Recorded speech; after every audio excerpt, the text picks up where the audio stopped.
Each model begins with a commission to create a particular fish. Tracings, photos, measured dimensions, as well as personal remembrances pass from angler to artist.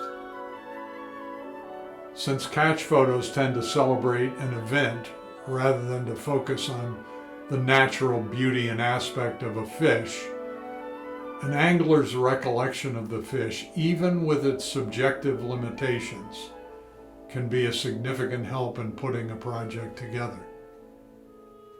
Somehow, this angler-artist transaction becomes a working drawing, which in turn becomes a dimensional subject in wood. Lately, I seem to be spending much more time on the start of my projects. Carving detail and scale layout, while they are all important, have become routine elements in building a fish, kind of like knitting. For me, the soul of the carving is in its beginnings. The more clearly I see the subject at this stage, the better I like the end of it. Spots and scales and tight detailed painting never will bring a poorly drawn and modeled subject to life. A well thought out carving, on the other hand, will look real and right, even devoid of highly detailed, fussy surface. 19th century animalier bronze artists who emphasized the spirit of the subject more than the intricacies of its surface bear witness to this point of view. An interesting thing about the repetitiousness of my subjects is that their appearance results as much from surroundings as from intrinsic color. Look at images of a single bright fish taken in different surroundings, camera position, or time of day, and you get 10 different fish. So this idea of refracted light affecting value and color opens up a lot of painting possibilities. Put another way, color comes as much from without as from within. This thought allows me to approach the next bright salmon I paint with a new palette. In this way, I can avoid formulas and never repeat myself. A painter whose work is a favorite is the bird illustrator Louis Fuertes. His subjects are not painted with fussy detail, but built on the strength of those wonderful drawings. What I do does obviously include detail in the paint, but my focus goes back to that right-looking essential fish.